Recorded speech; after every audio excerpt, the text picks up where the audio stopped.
할렐루야! 예수님의 사랑으로 성도 여러분을 사랑합니다. 한때 우리나라는 세계에서 가장 많이 외국으로 아이를 입양 보내는 나라였습니다. 우리나라는 혈통을 중요하게 생각하는 경향이라 양자를 꺼리지만 기독교 윤리가 살아있는 서구 선진국의 사람 중에는 외국에 아이를 하더라도 자신의 양자로 입양해서 친자녀처럼 돌보는 것을 보면 대단한 생각을 하기도 했습니다. 더 대단한 이들도 있습니다.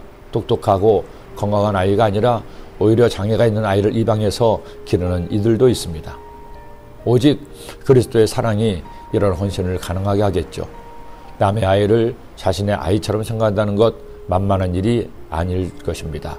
오죽하면 서양에서는 백설공주, 신데렐라 이야기도 있고 우리나라에서도 콩쥐팥쥐가 있겠습니까? 나라가 자리를 잡고 점점 부강해지던 어느 날 다윗은 사울의 가문에 남아있는 사람이 있는지 알아보게 했습니다. 그러자 요나단의 아들 무비보셋이 살아있다는 사실을 알게 되었죠. 다윗은 급히 사람을 보내 무비보셋을 궁으로 불렀습니다. 그리고 두려워 떠는 그에게 이처럼 말합니다. 다윗이 그에게 이르되 무서워하지 말라. 내가 반드시 내 아버지 요나단으로 말미암아 내게 은총을 베풀리라.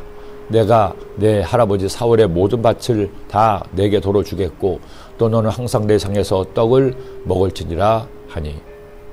역시 다윗은 다윗입니다. 그는 사울처럼 편협하거나 소심하지 않았습니다.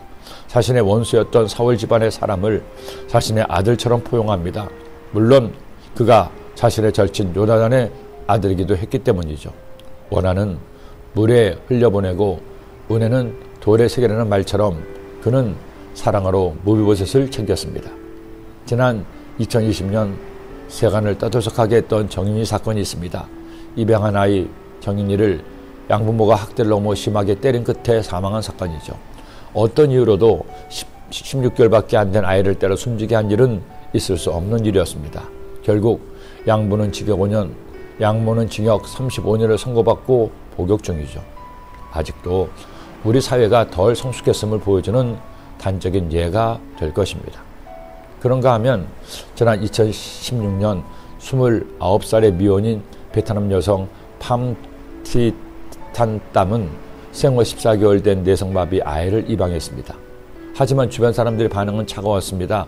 젊은 미혼 여성이 장애아를 입양한 것은 무슨 속셈이 있을 것이라는 것이었습니다. 그러나 그녀의 각오는 남달랐죠. 사람들은 새롭고 재미있는 것들로 젊음을 채우려고 합니다. 그러나 나는 개인적인 즐거움을 포기하고 내 젊음과 시간을 입양한 딸에게 주려고 합니다. 그렇게 아이를 돌보던 그녀는 지난 2018년 결혼했고 자신의 아이도 낳았습니다. 하지만 그녀는 입양한 딸을 포기하지 않았습니다. 결혼 조건에는 입양한 딸을 데려가는 것이 있었고 이제 7살이 된 아이는 그 어떤 장애보다도 건강하게 자라고 있습니다. 저는 우리 주위에 이런 건강하고 성숙한 마음을 가진 이들이 많기를 기도합니다. 우리 성도님들이 이런 착한 성도님이 되기를 소원합니다. 다윗처럼 베트남 여성처럼 예수님께서 말씀하셨습니다. 임금이 대답하여 이르시되 내가 진실로 너희에게 이르노니 너희가 여기 내 형제 중에 지극히 작은 자 하나에게 한 것이 곧 내게 한 것이니라 하시고. 여러분이 섬길 작은 예수님은 누구입니까?